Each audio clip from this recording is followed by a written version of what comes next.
السلام عليكم ورحمة الله.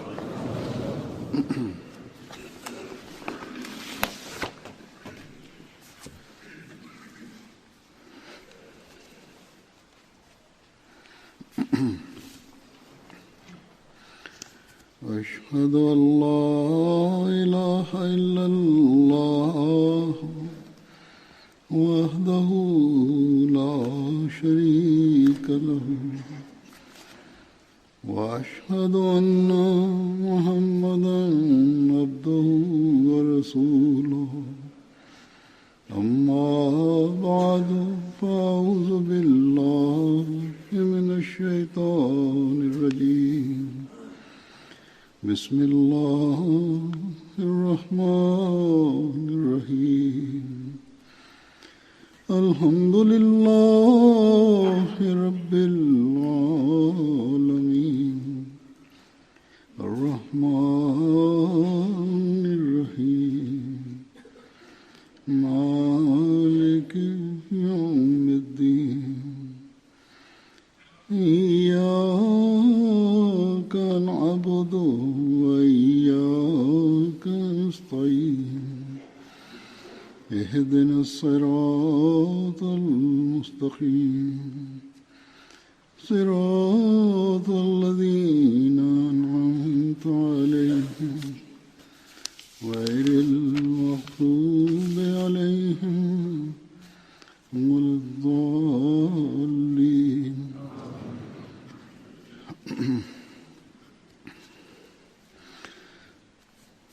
दो दिन पहले 2 hari yang lalu,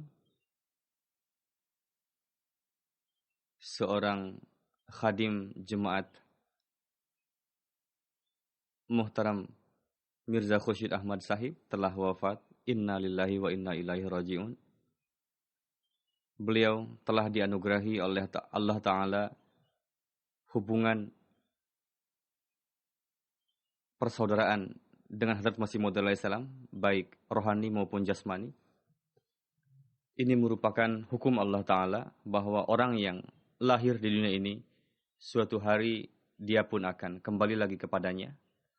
Setiap segala sesuatu akan fana dan wujud yang abadi hanya zat Allah Ta'ala semata. Namun beruntunglah orang-orang yang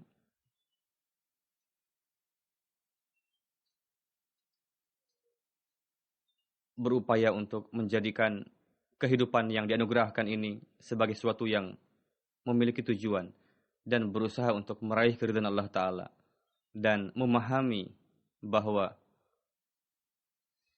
seorang yang soleh, seorang waliullah, seorang nabi, orang yang memiliki jalinan hubungan kekerabatan dengan mereka tidak lantas akan menjadikan hidup kita memiliki tujuan atau tidak juga lantas akan meraih keridhaan Allah Ta'ala, melainkan amalan perbuatannya lah yang dapat membuatnya menjadi orang yang meraih keridhaan Allah Ta'ala. Hadrat Masih Maud alaihissalam bersabda, Hadrat Rasulullah sallallahu alaihi wasallam pernah bersabda kepada Hadrat Fatimah radhiyallahu anha, "Wahai Fatimah, status kamu sebagai putriku tidak akan lantas membuat kamu meraih keridhaan Allah Ta'ala. Untuk meraih keridhaan Allah Ta'ala, kamu harus menyelaraskan kehidupanmu dengan hukum atau kehendak Allah Ta'ala. Jika kamu melakukan itu,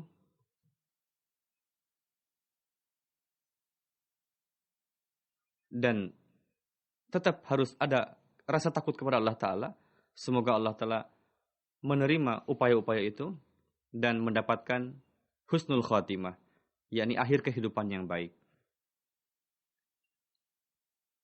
Saya pun mengenal baik beliau dan saya pun memiliki hubungan pribadi yang dalam dengan almarhum. Saya mendapatkan kesempatan untuk mengenal beliau lebih dekat. Begitu juga banyak sekali orang yang menulis surat kepada saya menyampaikan kesan-kesan mereka kepada almarhum, bagaimana beliau dengan penuh kerendahan hatian melaksanakan jiwa wakaf dan melaksanakan segala tanggung jawab yang beliau berikan. Beliau tidak pernah menzahirkan kebanggaan sebagai keluarga Masih Maud alaihi salam. Beliau pernah datang ke London menyampaikan kekhawatiran beliau untuk hari terakhir kehidupan beliau. Permisalannya seperti ada orang yang akan meninggal, beliau orang suci, beliau mengatakan belum. Lalu orang suci itu wafat akhirnya. Murid beliau mendoakan, muridnya bertanya-tanya, kenapa almarhum sebelum meninggal mengatakan belum. Suatu ketika seorang murid beliau melihat mimpi dan ditanyakan di mimpi, kenapa sebelum wafat Tuhan mengatakan belum. Beliau menjawab bahwa masalahnya adalah ketika hari terakhir hidup saya, setan datang menghampiri saya dan dia mengatakan kepada saya bahwa kamu telah selamat dari saya, kata setan, kamu telah melakukan amal saleh. Saya terus mengatakan, belum. Saya katakan kepada setan, belum. Saya belum betul-betul bebas dari kamu selama saya masih bisa menarik nafas. Begitu juga. Akhirnya Allah Ta'ala mencabut nyawa orang suci itu dan beliau pergi ke surga. Jadi inilah kekhawatiran orang-orang mengenai akhir dari kehidupan mereka.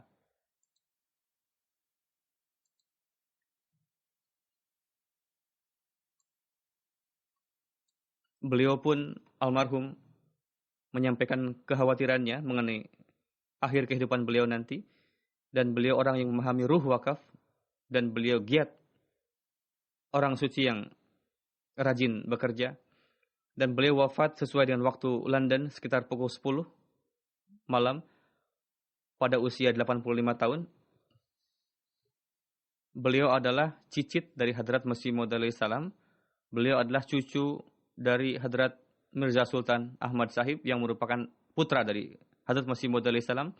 Dan beliau adalah putra dari Hadrat Mirza Aziz Ahmad Sahib radhiyallahu ta'ala anhu. Hadrat Mirza Aziz Ahmad Sahib adalah cucu Hadrat Masih Maud alaihi salam yang telah beat di tangan Hadrat Masih Maud alaihi salam. Jadi mendahului sang ayah. Pada tanggal 12 September 32 beliau lahir di Lahore. 21 April tahun 45 beliau pada umur 12,5 tahun mengisi formulir wakaf zindagi.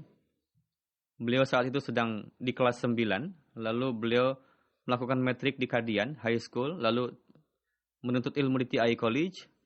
Setelah itu Hadrat Muslih Maud menasihatkan beliau untuk Government College Lahore. Beliau melakukan MA dalam bahasa Inggris.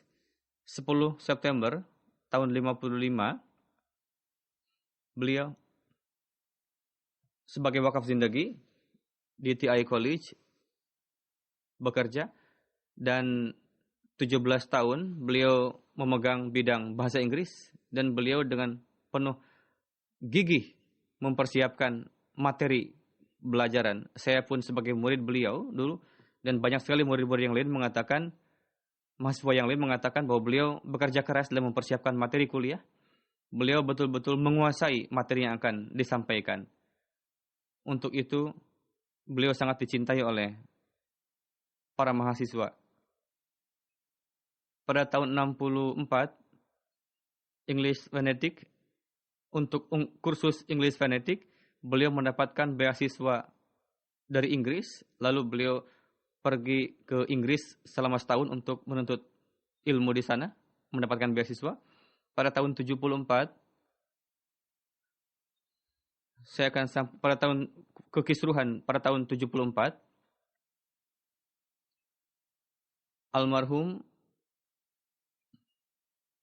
bersama dengan huzur ketiga, beliau membantu huzur ketiga untuk mengkhidmati huzur ketiga dan beliau tinggal dengan beliau selama 2-3 bulan di Kasri Khilafat. Begitu juga Hadrat Muslim Maud radhiyallahu anhu, atas izin beliau, beliau ditunjuk sebagai pengawas untuk yatim dan orang yang membutuhkan pada tahun 62, mendirikan Darul Iqamah Nusrat. Setelah itu, huzur ketiga diberikan nama lain. Pada tahun 79 sampai 83, almarhum ditunjuk sebagai pengawasnya. Lalu diserahkan kepada Nazarat Ta'lim setelah itu. 30 April 73, beliau ditetapkan sebagai Nazir Khidmat Darweshan. 1 Mei 76 sampai 88, beliau sebagai Additional Nazir Allah. Beliau sebagai anggota berbagai komite.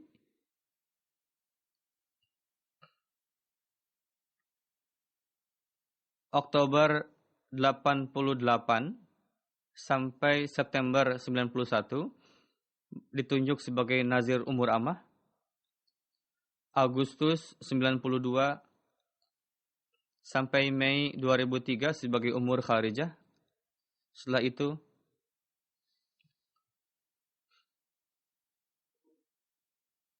pada masa kekhalifahan saya tetapkan beliau sebagai Nazir Allah dan sebagai Amir Makamir Rabwah juga. Dan beliau melaksanakan tugas tersebut dengan sangat baik. Beliau pernah menjadi anggota Majelis Ifta juga selama 12-13 tahun. Dan menjadi anggota Dewan Qadha juga. Pada tahun 73, Allah Ta'ala memberikan taufik kepada beliau untuk naik haji ke Baitullah.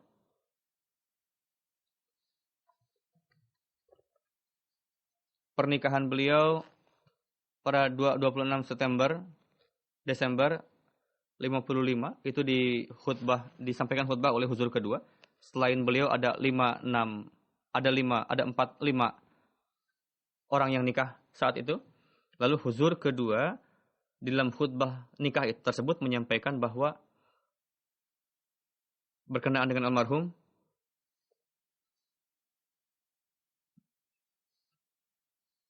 bahwa anak ini adalah seorang wakaf zindagi dari antara keluarga Masih Maud alaihissalam. Mirza Aziz Ahmad Sahib diberikan taufik oleh Allah Ta'ala untuk mendidik beliau dengan pendidikan tinggi. Beliau belajar MA meskipun belum lulus MA. Namun beliau melaksanakan ujian bahasa Inggris untuk MA. Dan beliau sangat mahir dalam bahasa Inggris. Saya beriradah, kata huzur kedua, supaya di kemudian hari dia digunakan sebagai dosen. Huzur pun bersabda, bisa juga ditugaskan untuk pekerjaan penerjemahan. Allah Ta'ala menganugerahi beliau 6 anak laki-laki, 4 anak laki-laki wakaf zindagi, 2 dokter. Pertama, Nazarat Ta'lim, PhD, beliau sebagai PhD. Dan di kantor Musyir Kanuni, beliau telah lulus bidang hukum. Di badan-badan, beliau pernah menjabat berbagai jabatan 2000 sampai 2003 sebagai Sadar Ansarullah Pakistan. Seorang anak beliau yang bernama Mirza Sultan Ahmad, Dr. Mirza Sultan Ahmad, menulis bahwa beliau sangat mencintai huzur kedua. Beberapa tahun sebelumnya, beliau pernah menderita bagian hati. Namun perlahan-lahan itu semakin meningkat.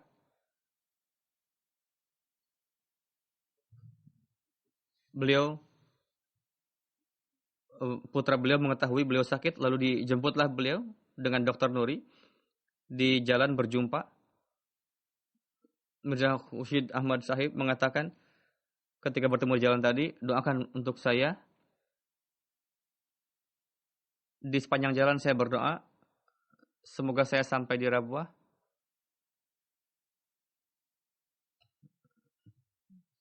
Jadi semoga saya wafat di Rabwah, yang dimana huzur kedua dimakamkan di Rabwah ini. Itulah kecintaan beliau kepada huzur kedua. Lalu pada masa sakit, ketika beliau sakit, suatu malam dengan penuh kegelisahan, beliau mengatakan, saya melihat mimpi tadi katanya. Sebagian orang melontarkan keberatan kepada huzur kedua, namun orang-orang tidak membantahnya. Karena itulah saya bersedih, kenapa orang tidak membantah keberatan tadi. Dalam kegelisahan itu beliau tidak lantas tidur lagi sepanjang malam. Beliau biasa mengatakan,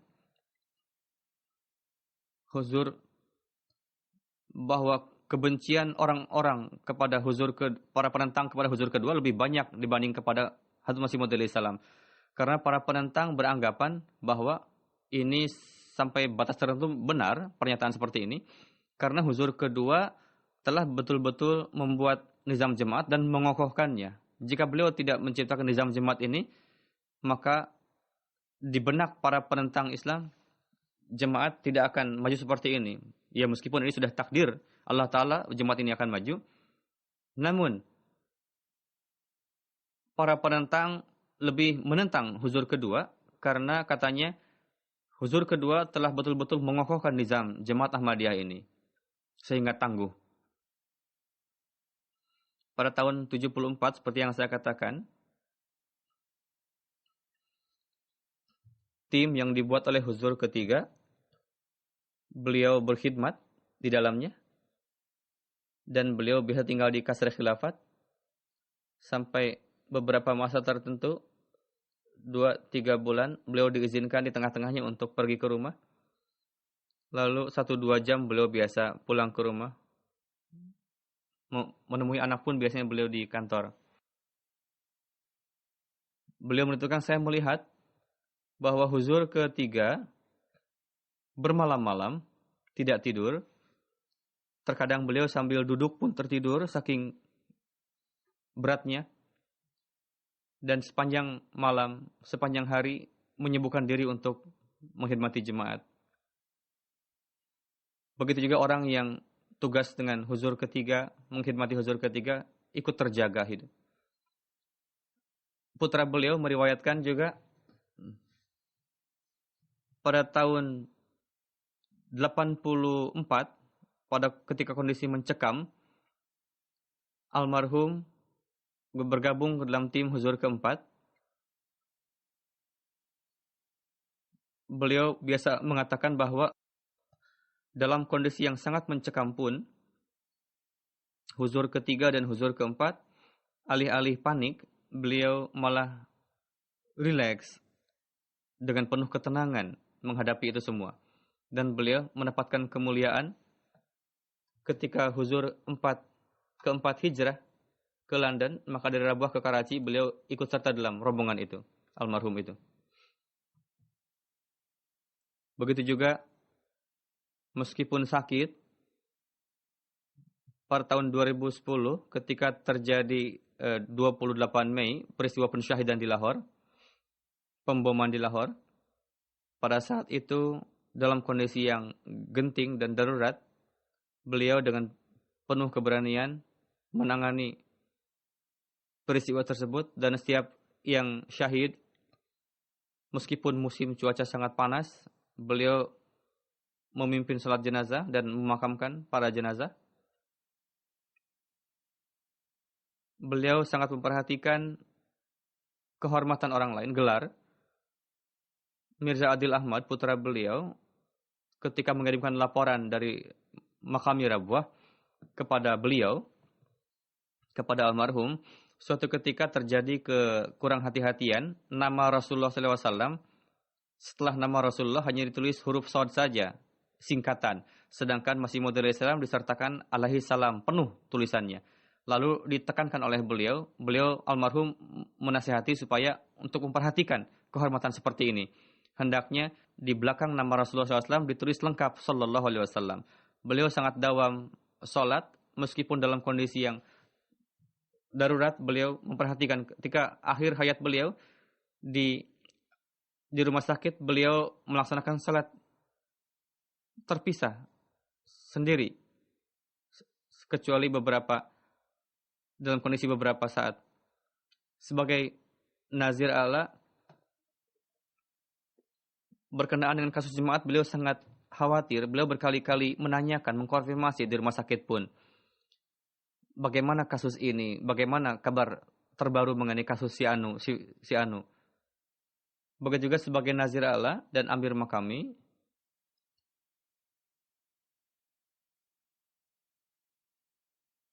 orang-orang mengundang beliau untuk jika ada yang wafat, jika ada yang menikah, beliau mengatakan, saya hadir. Beliau biasa hadir dalam acara-acara itu. Beliau mewakili khalifah dan melaksanakan tanggung jawab itu. Ketika ada yang wafat, menikah juga, beliau biasa datang, dan beliau biasa datang untuk menanyakan kabar kepada orang-orang yang miskin dan membutuhkan. Meskipun sakit, beliau biasa tepat waktu untuk datang ke kantor. Pada hari-hari terakhir kewafatan beliau pun, beliau menyebarkan surat kepada orang-orang, edaran, jika saya bisa datang tepat waktu ke kantor, kenapa yang lain tidak? Beliau menulis seperti itu dalam edaran tadi. Dari sisi pengaturan pun, jika beliau harus menangkap orang lain, beliau tegas juga, namun beliau menasihati dengan penuh kasih sayang. Beliau mendapatkan kehormatan juga. Huzur ketiga ketika wafat di Islamabad, Pakistan. Beliaulah yang memimpin salat jenazah huzur ketiga karena beliau wakil dari anjuman. Huzur keempat saat itu ada di sana. Beliau huzur keempat mengatakan kepada almarhum, Tuanlah yang memimpin salat jenazah karena Tuan wakil dari anjuman. Kata beliau, tidak. Tapi karena Anda adalah wakil dari anjuman, untuk itu Anda harus memimpin salat jenazah huzur ketiga ini. Lalu beliau pun mendapatkan karunia untuk memandikan jenazah huzur ketiga.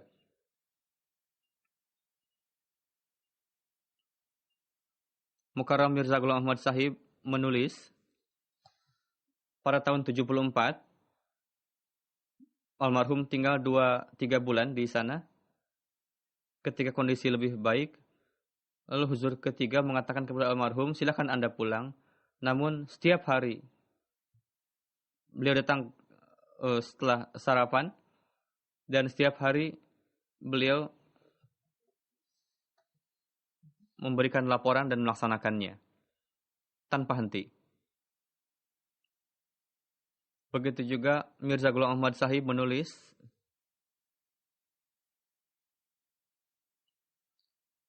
setelah kewafatan huzur ketiga, ketika hari kedua setelah pemilihan huzur keempat, huzur cincin huzur keempat alaihissallahu bikafin abdah dari Masih Maud salam itu hilang. Huzur keempat sangat khawatir dengan kehilangan cincin itu. Huzur memanggil almarhum dan huzur bersabda, karena Tuan adalah orang yang setia kepada khalifah dan setia kepada setiap khalifah, untuk itu huzur bersabda, cincin saya hilang, tolong cari.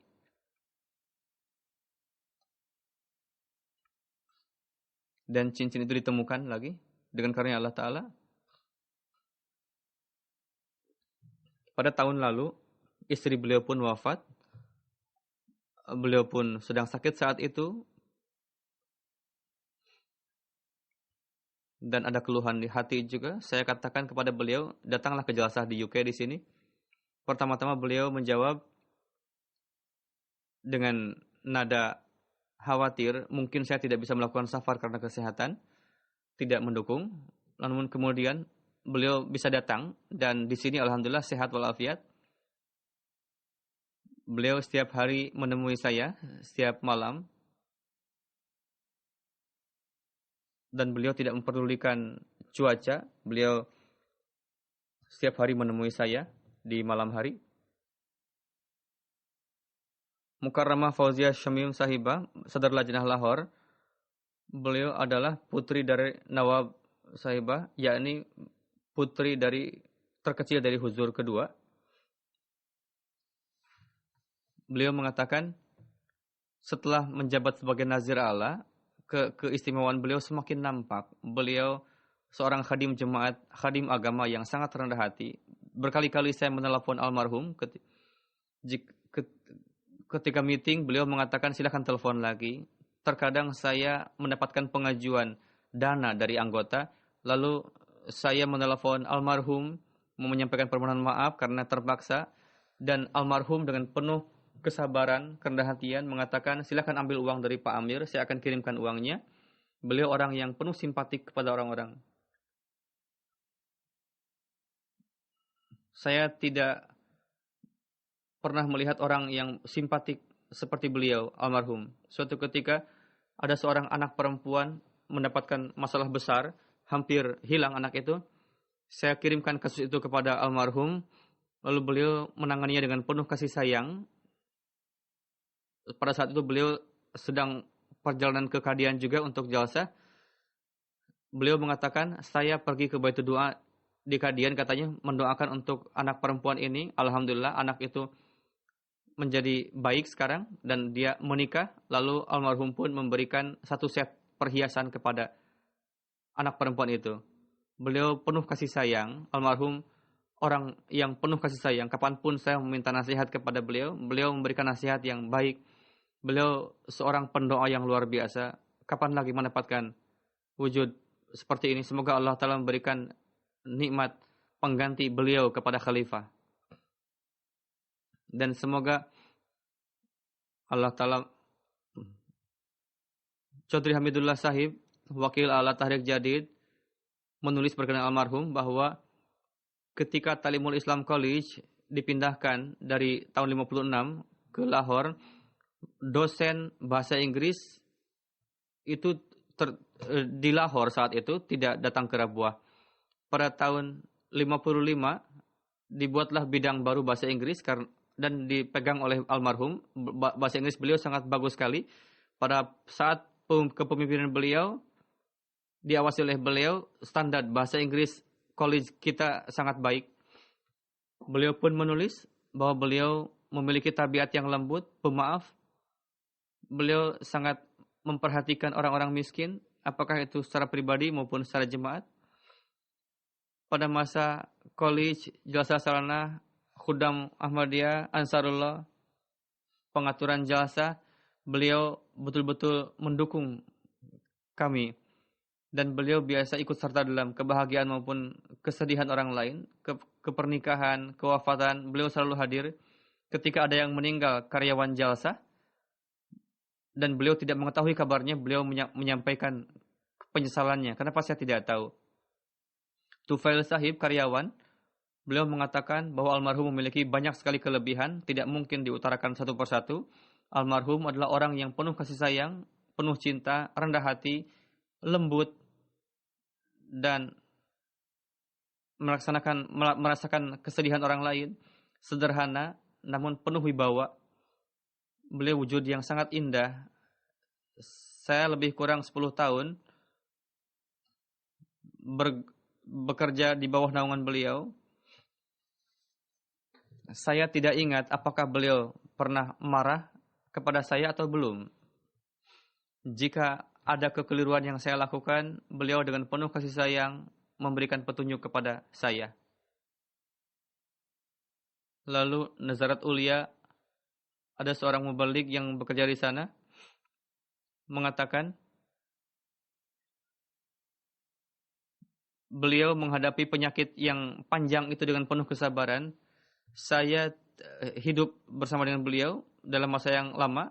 Beliau penuh kasih sayang, penyayang lebih dari ayah, dan beliau sangat mendahulukan khidmat khalaq, mendapatkan makom yang tinggi dalam khidmat khalaq. Ketika ada yang membutuhkan, laki-laki maupun perempuan, lalu dipertemukan kepada beliau, beliau memberikan izin untuk memberikan sembako dan lain-lainnya. Beliau memberikan petunjuk juga pada saya. Setelah memberikan bantuan itu, cari tahu kondisi mereka, katanya. Lalu kabarkan kepada saya. Lalu ketika hari berikutnya saya laporkan kepada beliau, beliau mengatakan, oh ini lebih membutuhkan lagi orang ini. Susah sebetulnya, miskin sekali orang ini.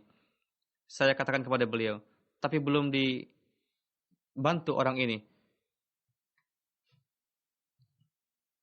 Beliau biasa menyuruh untuk menyelidiki supaya bisa dibantu secukupnya kepada orang yang membutuhkan. Beliau sangat orang yang bersabar, murah senyum, rendah hati, dan pemaaf. Beliau tidak pernah mengerutkan dahi jika ada yang mengeluh kepada beliau. Beliau menasihati dengan penuh kasih sayang, mendengarkan dengan penuh kasih sayang, yakni mendengarkan dengan penuh kesabaran. Sebetulnya harus dimiliki sifat ini oleh setiap pengurus jemaat. Dengarkanlah keluhan orang-orang dengan kesabaran. Jika itu dilakukan, maka banyak sekali masalah yang akan terpecahkan. Pak Mubalik menulis, suatu ketika ada orang yang marah-marah di hadapan beliau di kantor dan sampai merobek surat pengajuan yang dibuat. Beliau tetap sabar, malah mendoakan orang yang marah-marah itu. Saya berdiri dekat beliau. Almarhum mengatakan, saya sangat kecewa dengan sikap orang itu. Namun beliau mengatakan, tidak apa-apa, biarkan dia pergi. Jangan katakan apapun kepada dia. Setiap orang punya gaya masing-masing.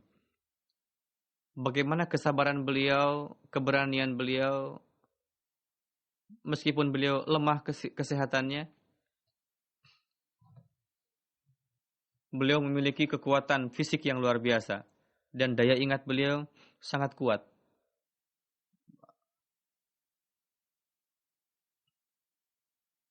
Bagaimana daya ingat beliau, begitu hebatnya.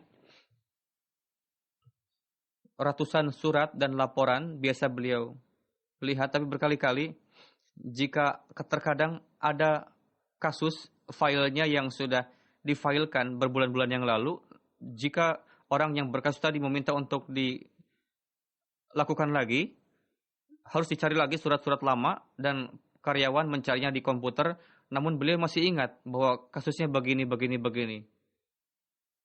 Seolah-olah file-file yang ada di kantor, beliau masih ingat apa isinya, bagaimana kasusnya, sampai mana keputusan yang diberikan. Nazim Kaza Rashid Sahib mengatakan, suatu ketika si pihak suami yang ingin damai, namun dari pihak istri meminta supaya uang yang diambil dari saya tolong dikembalikan lagi. Namun kondisi ekonomi si suaminya tidak baik. Beliau mengatakan kepada almarhum saat itu, Anda berikan sebagian, biar saya sebagian lagi cari uang untuk membantu orang ini. Karena Tuhan berikanlah semuanya, kata saya kepada almarhum. Dan memang, jika memang itu dapat memberikan keputusan baik, kita akan berikan uang itu. Lalu beliau berikan uang itu dan akhirnya terputuskanlah masalah itu. Mubalik Umar Foundation, suatu ketika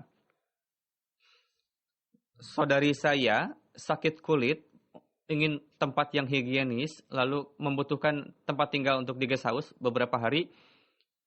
Pengurus mengatakan, Anda harus mendapatkan izin khusus dari Nazir Allah, katanya. Akhirnya saya mengatakan, berpikir orang Nazir Allah sangat sibuk. Bagaimana, apakah beliau akan memberikan izin atau tidak, katanya. Kami memberanikan diri pergi kantor almarhum. Beliau seperti ayah yang penuh kasih sayang, yang memperhatikan putrinya.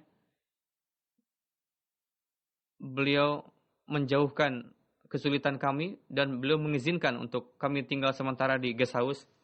Sehingga kepercayaan kami kepada nizam jemaat semakin meningkat dan iman kami semakin meningkat.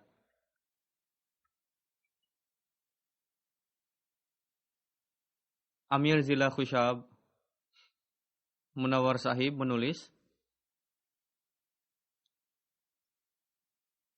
beliau wujud yang mulia. Beliau memperhatikan segala tanggung jawab beliau sampai hal yang sekecil-kecilnya.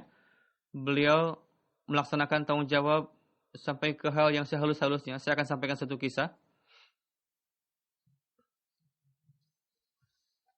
Bagaimana berkenaan dengan kemuliaan beliau. Kata beliau, pada awal permulaan tahun 2015, saya duduk di kantor saya, ada 2 orang wanita miskin datang kepada saya mengatakan, kami dikirim oleh almarhum kepada Anda untuk mendapatkan rekomendasi supaya kami mendapatkan bantuan dari jemaat. Lalu setelah saya mendengarkan perkataan 2 wanita tadi, saya menginterview dan saya memutuskan supaya bantuan ini cukup ditangani oleh wilayah saja. Lalu saya kirimkan kepada Umur Ammah dan dibantulah 2 wanita tadi.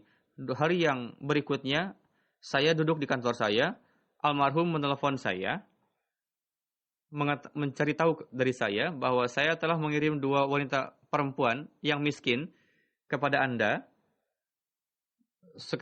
Sekarang hari yang kedua tidak datang kepada saya untuk minta bantuan. Saya khawatir jangan-jangan Tuhan tidak mengirimkan saya kepada saya. Untuk itu berikanlah rekomendasi untuk 2 wanita ini supaya bisa dibantu segera.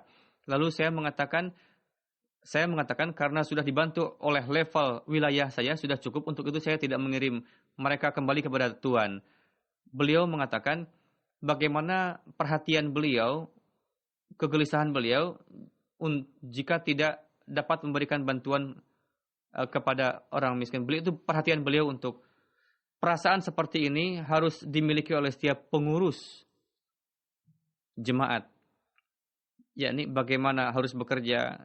Jadi tidak hanya cukup untuk bekerja mengutus seorang, mengirim orang lain lalu melupakannya. Jadi apapun pengajuan yang didapatkan, pengurus sebelum itu diamalkan pengajuan tadi, jangan sampai ada keluhan juga. Sebelum itu terputuskan, diselesaikan, hendaknya itu terus diperhatikan dan upayakanlah untuk diambil solusi. Jangan sampai hanya sekilas saja. Ini setiap pengurus harus melakukan hal ini. Jika ini dilakukan, maka akan banyak sekali permasalahan yang terselesaikan. Hafiz Muzaffar Sahib menulis,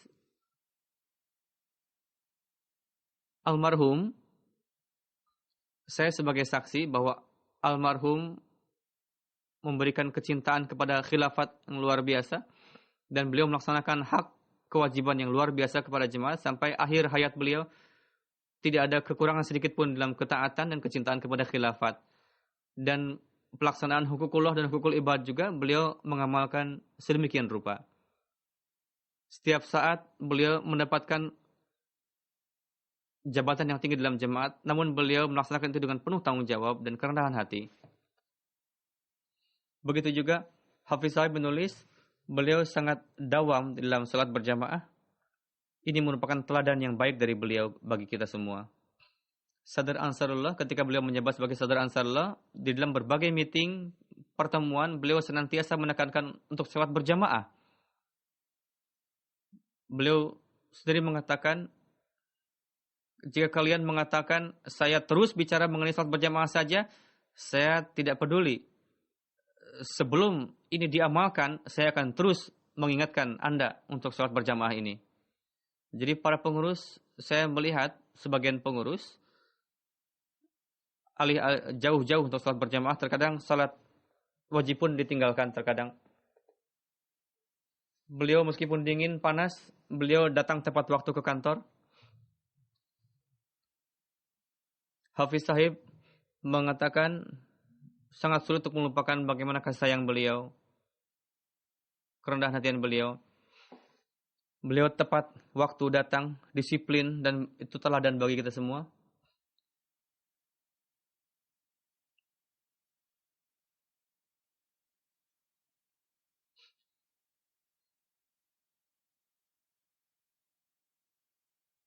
Karyawan beliau, Anwar Sahib, Nazaratul Ulya, menuturkan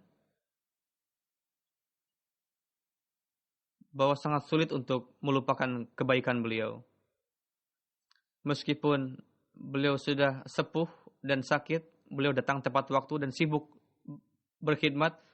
Beliau mendahulukan mengkhidmati agama daripada diri sendiri.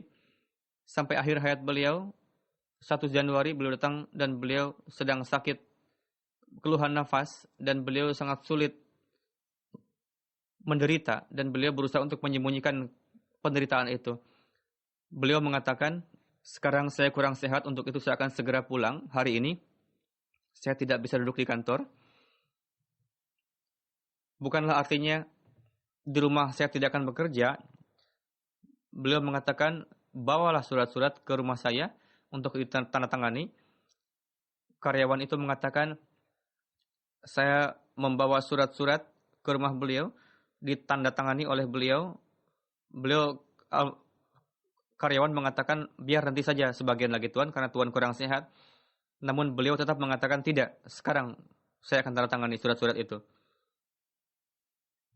Beliau menasihati bagaimana seharusnya menghormati agama dan apa itu ruh wakaf. Mubalik Malik Muhammad Afsar Sahib menuturkan,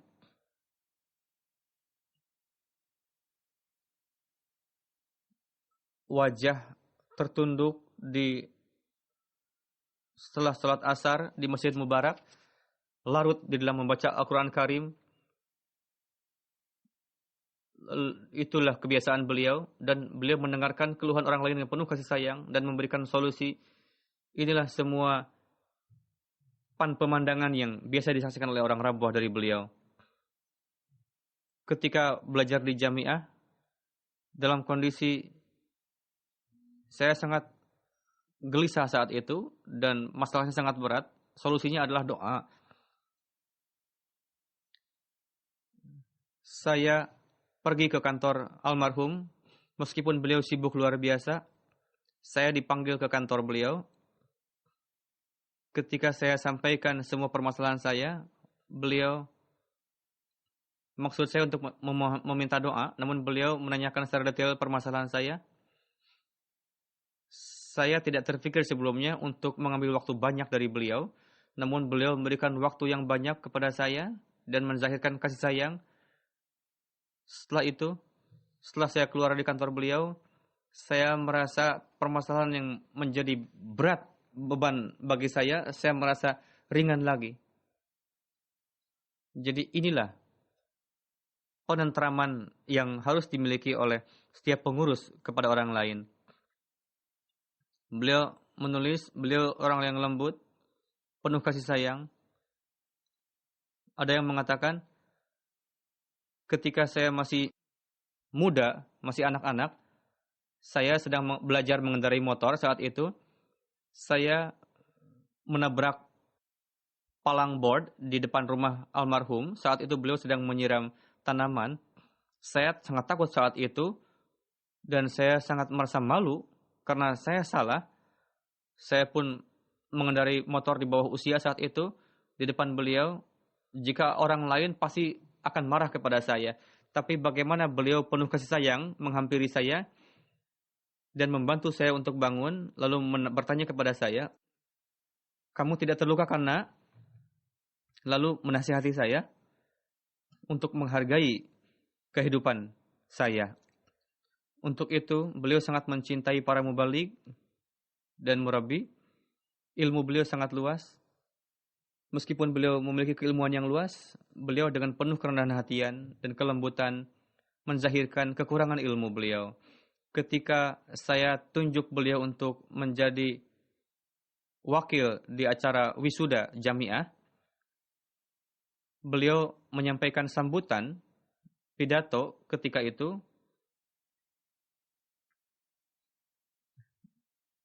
Beliau mengatakan, saya sepanjang umur saya terbiasa mendengarkan sabda-sabda para mubalik. Bagaimana saya bisa membuka mulut di hadapan para mubalik? Lalu beliau menyampaikan nasihat dan mengatakan kepada peserta wisuda saat itu bahwa saya ingin menyampaikan bahwa yang sangat penting dan yang terpenting adalah apapun sabda yang disampaikan oleh khalifah, dengarkanlah itu, renungkanlah itu, dan sebisa mungkin untuk kita, untuk pengurus, ketika Anda akan menjadi mubalik, jika amalkanlah sebisa mungkin, seluruh petunjuk ini jadikanlah nyawa kita dan berupayalah untuk mengamalkannya, berdoalah semoga Allah Ta'ala memberikan taufik kepada kita untuk dapat mengamalkannya. Lalu Mubaligh silsilah Masyhud Sahib mengatakan, saya sering mulakat dengan almarhum dan setiap mulakat memiliki kesan yang sangat baik. Beliau orang yang sangat mencintai orang lain, rendah hati. Setiap orang yang mulakat di kantor beliau, beliau dengan senang hati berdiri dan menyalami tamu, sekalipun itu anak-anak. Siapapun yang mulakat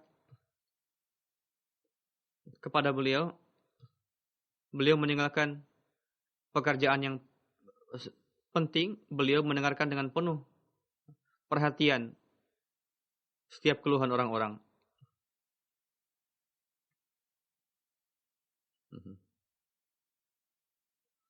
Untuk itu, setiap orang menulis kesan seperti itu. Orang miskin, kaya, pengurus, anggota biasa, semua mendapatkan perlakuan sama. Beliau memperlihatkan kesan bahwa orang setiap yang datang itu sangat penting. Dr. Nuri mengatakan bahwa beliau sangat memperhatikan perasaan orang lain dan emosi orang lain, lebih dari orang lain.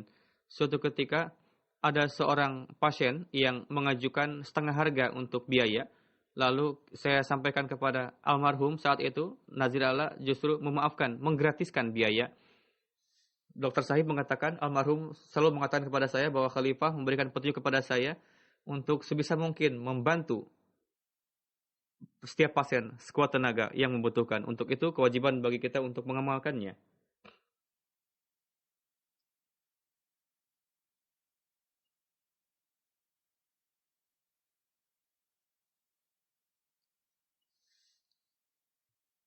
Ketika berobat di rumah sakit, bagi para perawat dan bagi para perawat yang sedang PKL, beliau almarhum mengatakan kepada saya untuk ambillah uang dari anak saya, belikanlah sweater, dan berikanlah sebagai hadiah dari saya kepada para perawat ini.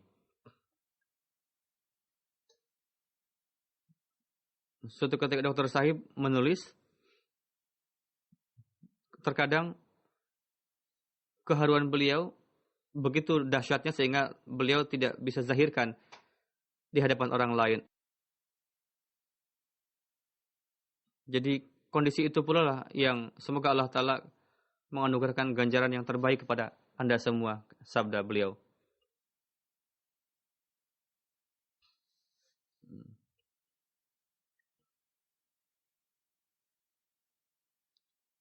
Beliau sangat mencintai khilafat. Beliau memiliki hubungan yang khusus dengan Tahir Heart, rumah sakit. Beliau mengatakan kepada saya, katanya, Nuri, Tahir Heart ini layaknya sebagai anak khalifah. Semoga Allah Ta'ala memenuhi segala hasrat khalifah dan semoga menjadi teladan rumah sakit bagi rumah sakit yang lain. Beliau mengatakan kepada saya, katanya, saya berdoa setiap hari, semoga Allah Ta'ala memenuhi segala hasrat khalifah melalui Tahir Heart ini. Ketika saya menulis laporan, yakni Nurisab, suatu ketika beliau memegang tangan saya dengan penuh emosi. Beliau mengatakan, apakah tidak ada kabar lain dari kita kepada Huzur selain menyampaikan sakit dan penderitaan? Banyak sekali surat-surat orang-orang yang saya dapat berkenaan dengan kesan-kesan berkenaan beliau. Setiap orang mengatakan bahwa beliau rendah hati, penuh kecintaan. Jalinan dengan khilafat dan kecintaan beliau dengan khilafat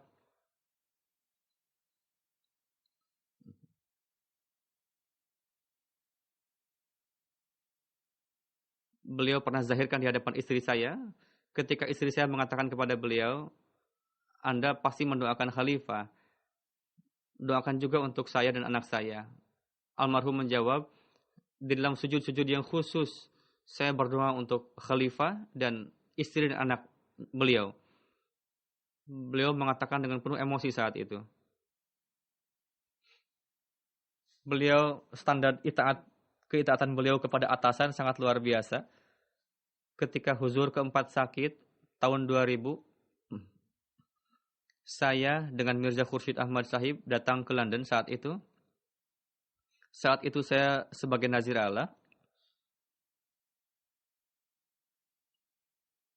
Pernah terjadi perselisihan pendapat antara saya dengan almarhum, sehingga almarhum menolak pendapat saya dengan cukup nada keras. Lalu saya pulang terlebih dahulu ke Rabwah dari London.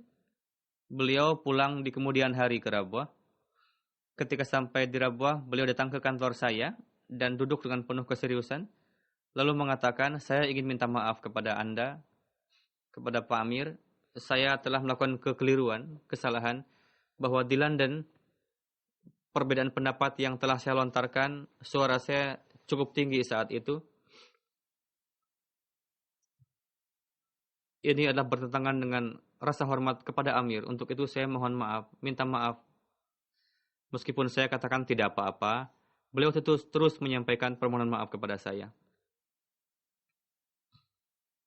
Inilah kerendahan hati beliau. Lalu,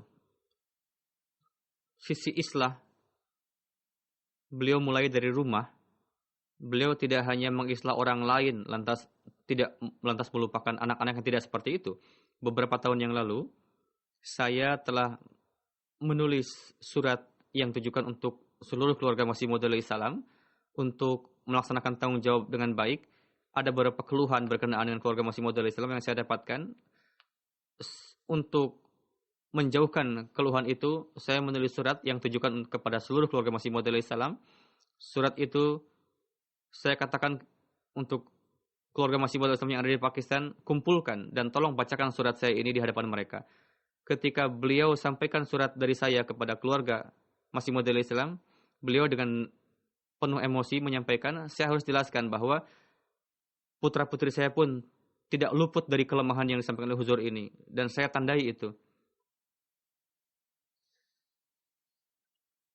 Jadi, saya nasihati kepada putra saya dan putra-putra tuan-tuan juga untuk menjauhkan segala kelemahan ini.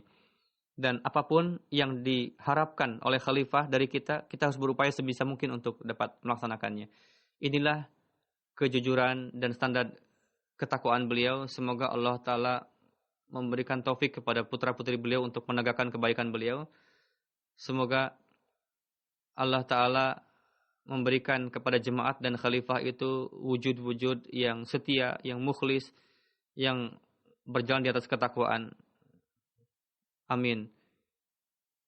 Mukarram Mirza Anas Sahib menulis kepada saya berkenaan dengan almarhum. Beliau mengatakan bahwa Mirza Anas adalah putra Huzur ketiga, Khursyid, saudara Khursyid.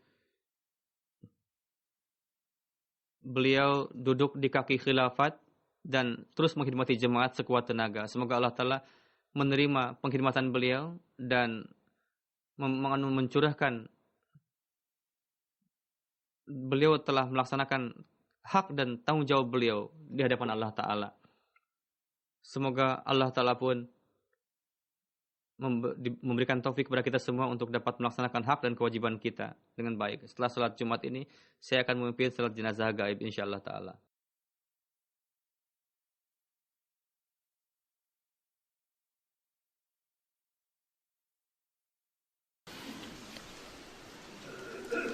Alhamdulillah, nahmaduhu wa nasta'inuhu wa nastaghfiruh. ونؤمن به ونتوكل عليه ونعوذ بالله من شرور أنفسنا ومن سيئات أعمالنا من يهده الله فلا مضل له ومن يضلل فلا هادي له ونشهد أن لا إله إلا الله ونشهد أن محمدا عبده ورسوله عباد الله رحمكم الله إن الله يأمر بالعدل والإحسان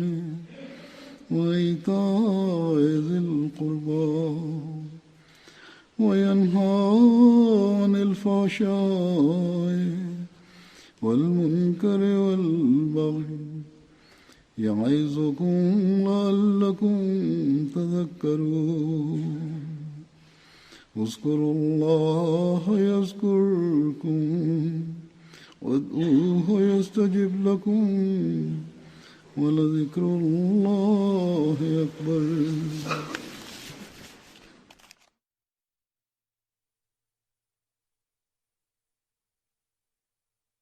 اللهم صل على محمد وعلى آل محمد